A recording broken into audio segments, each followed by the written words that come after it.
Okay folks, so today I'm going to be showing you guys how I tie a pheasant tail nymph that looks just like a Isonychia nymph. You can also sometimes fish it as a flashback pheasant tail, but it's unweighted, so I either put split shot on or I put this as a dropper with a bead on the leader directly. For the camera I'm going to be tying this in a size 10. It's about the biggest that I do because once I get to size 8s, I kind of want more of a softer tail, one with a little bit more action. This is some A-dot rusty brown union thread. You can use 6-aught if you want. I just like A-dot. It doesn't build up as much bulk.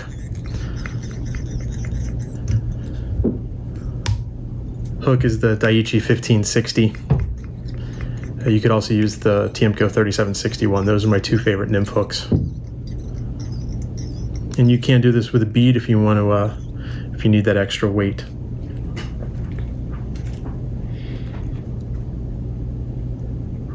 So we're going to start with some pheasant tail.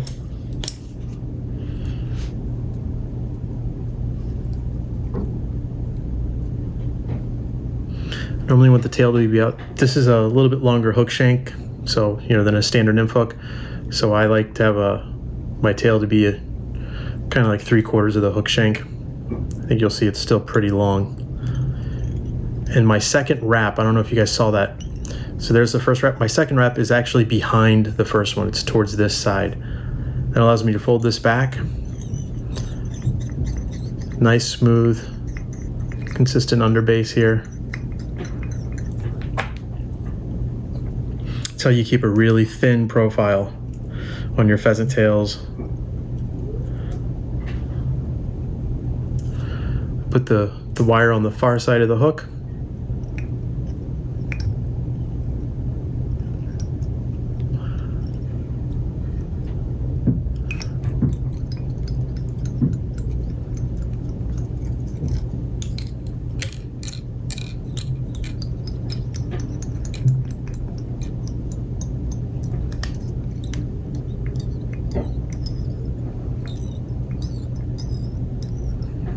I'm gonna get up here, a couple of close wraps right up there, maybe one over the actual materials.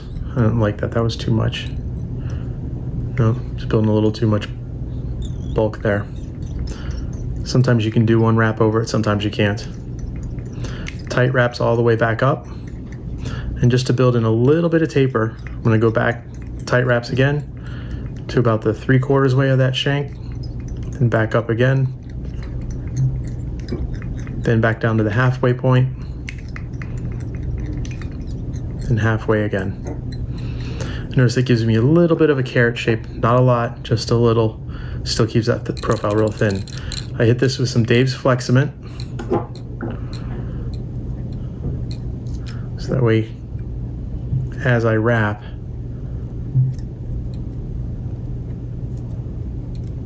when I get it to where it's too short, I just use my finger in between to hold it like that. You do your turn, do a wrap. Get it where it belongs. One or two wraps. You've got that locked off pretty good. And they're in trim.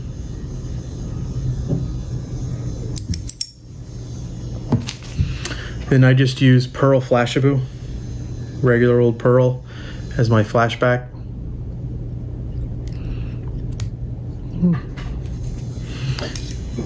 The only disadvantage with A-dot, you can break it pretty easily like that, but it gives me that nice thin profile that I like.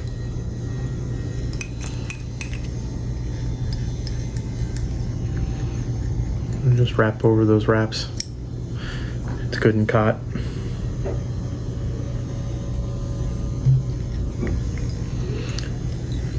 Make sure it's laying right on the top of the, because I want it to come right down the back of that fly. Remember, I have the wire tied in on this side. So if I pull this taunt and just slightly towards it, when I come over the top, it'll be right on the top.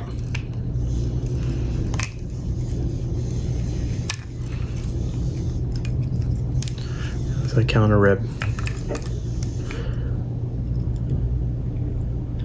Then I do 2 or 3 count of ribs pretty tight there. Go over the wire in front of it twice, over the wire in front of it twice. That's 3 times I've gone over the wire. 4th time, it's locked in there. Just helicopter it a few times. It'll break right off at your thread. The next thing is I've got this that I folded back. I've got to make sure that it's in the middle so it comes across the wing case properly. There we go. When you tie a size 14 and 16s, your legs and wing case and body are all the same fibers, but when you get to these bigger ones, there's not enough to them. So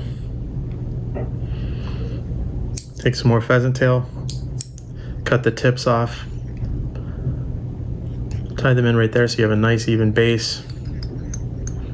Back over the body just a little bit.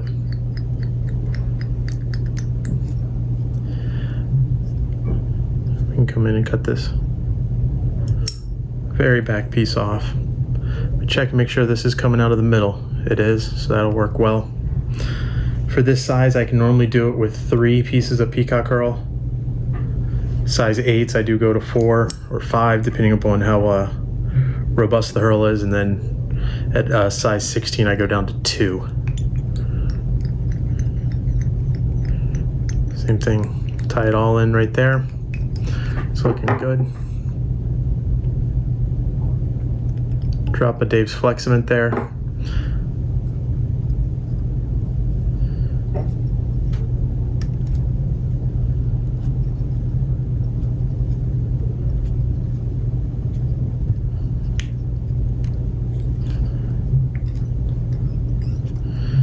And then I can normally pull them one at a time to break them right at the knot, or right at the thread, which is what I want. No bulk on that head either. So still got that flashback there, so that's good. Pull the wing case forward. 2 or 3 turns, then I grab 2 individual filaments. 1, 2, pull them back on the side. Do the same on this side. Try to get just 2, which I've got there. Come in, trim the rest real short.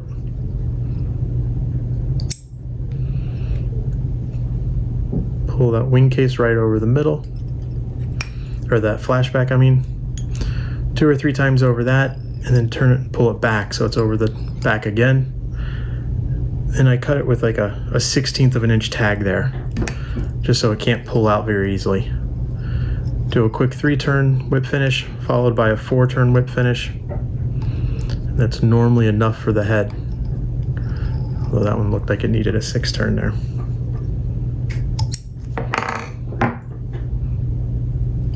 Drop a Fleximent again.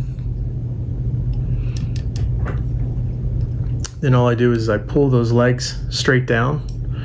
You guys can see, pull them straight down. Cut it even with the hook point there. When you do that, you have just a little short stubby legs on the side. That's all I want.